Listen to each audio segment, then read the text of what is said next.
Welcome back. Time now for our media panel. Welcome to media commentator Brian Edwards, listener columnist Bill Ralston, and our guest this week, blogger, columnist and former newspaper editor Karl du Fresne. Welcome to you all. Thank you so much for joining us. If I can start first with Karl du Fresne, you had a column that you wrote recently called RNZ Must Right Its Lean to the Left. And one example you gave, Karl, was from a recent interview by Kim Hill of former Australian Prime Minister John Howard. We have a clip of that interview.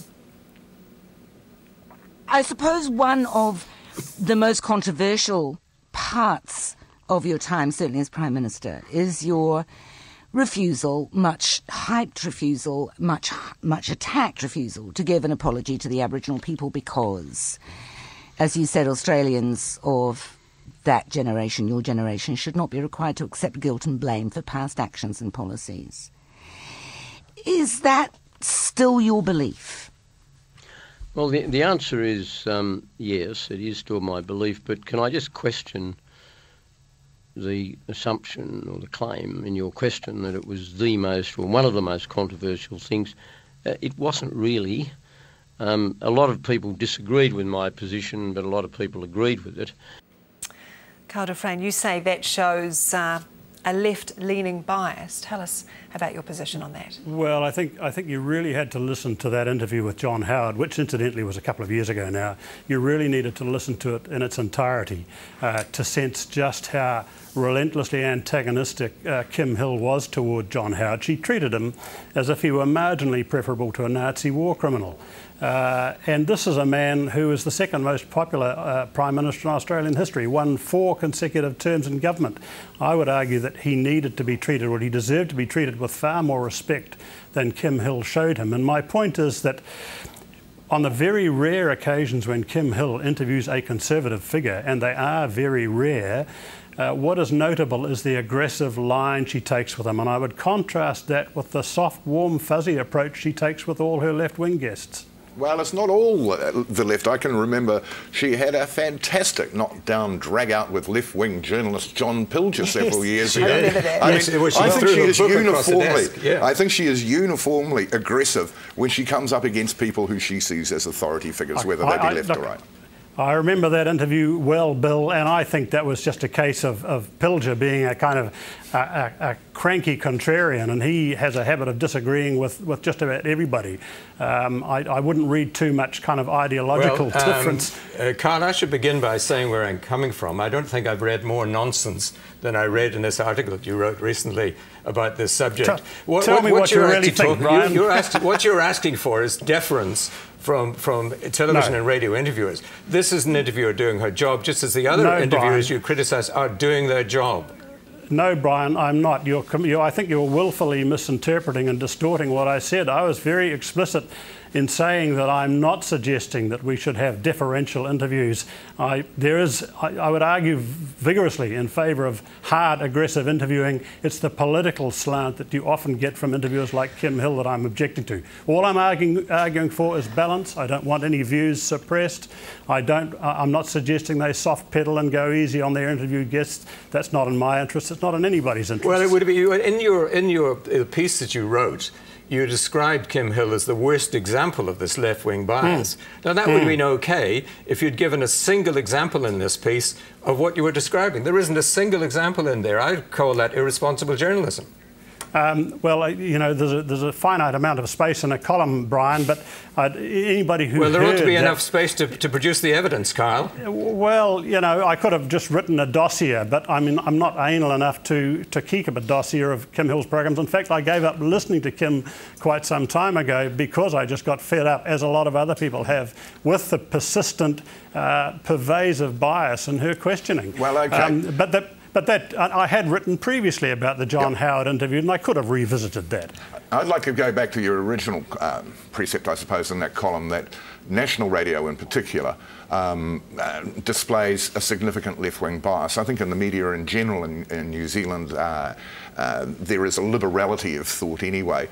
I think if there is a bias in what we see in news and current affairs on Radio New Zealand National, the awkwardly named station, it's in coming in not so much through the interviewing, but through the editorial selection of stories, the editorial selection of guests that they come forward to talk to. And we do tend to get a very negative, harping, carping kind of coverage out of Radio New Zealand at the moment. Could I add something to that in perhaps a more friendly tone here to you?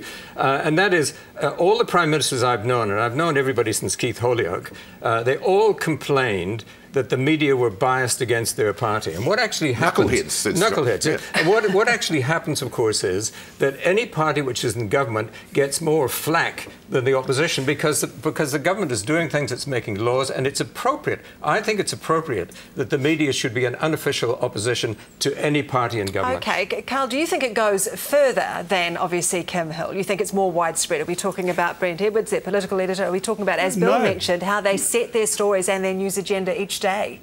No, I've been at pains to point out that my criticism isn't levelled at Radio New Zealand across the board. I've said by and large they do a very, very good job, and I'm a fan of Radio New Zealand. I think our quality of life would be greatly diminished if Radio New Zealand ceased to exist. Oh, it's a national treasure. It is a national treasure, and that's why we have to protect it. OK. That's exactly the term I use, a national treasure. But there is pervasive and very conspicuous bias in certain programmes. I've got another example that we can then bring in, which is, I think we have Catherine Ryan interviewing Chester Burrows, and I think this was about an issue around targeting the partners of beneficiaries. Let's see if we can play that link. I'm asking you, where should the priority lie? Where should the priority lie for crackdowns? And is it beneficiaries on the DPB as a priority? I'm not saying get rid of the offence, and I'm not saying don't investigate it, but where is the priority for the government's resources and its investigators and its fraud investigators and its private investigators? Is it the white-collar criminal, or is it someone on the DPB? There are plenty of poor people who don't rip anybody off. Karl du Fresne, your response to that clip? Yeah, again, I think that audio clip in isolation just suggests that it was a perfectly legitimate, hard interview, and I've got no objection to that. But if you listen to that interview in its entirety, as I did, you couldn't avoid the conclusion that Catherine, whom I previously had great admiration for as an interviewer, allowed her own personal views to intrude and became very, very emotional. Yeah, and I don't disagree with that. And, you know, I can't defend this interview. I mean, this is an interviewer who is hysterical. This is an interviewer who won't let her interviewee speak. So we can't defend that. But I think what's happening there is this is a woman who is outraged by this particular policy, and she's allowed that to influence her interview. But that doesn't mean that's a left-wing bias. I can't see where the left-wing bias comes into that. No, Karl, can I go back to my point that I think there is an editorial bias to the left inside Radio New Zealand. I think part of that comes from the fact that a lot of cabinet ministers don't front for national radio.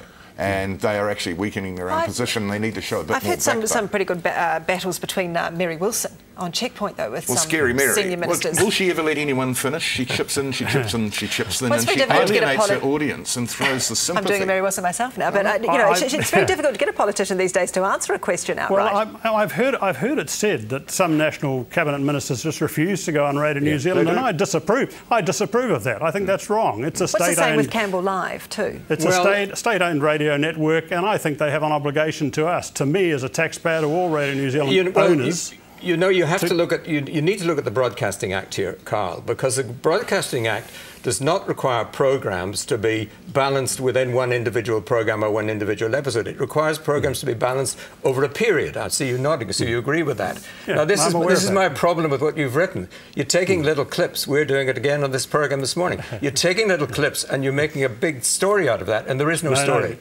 Karl, not at... Sorry, Bill, I just want to comment on that. Yep. That's not at all true. I mean, for the purposes of this program, yes, you've taken individual clips, but I'm speaking from the perspective of somebody who for years and years and years has been an habitual listener to Radio New Zealand and overall a great fan of Radio New Zealand. And all I'm arguing for, when it's all said and done, is balance. And I think, you know, setting aside individual examples, if you look at a program like Kim Hill over a broad sweep of time, it is not balanced. It is demonstrably not balanced. OK, we do have to leave there. I'm going to interrupt you all. Karl du Fresne, appreciate you coming on the program. Bill Ralston, Brian Edwards.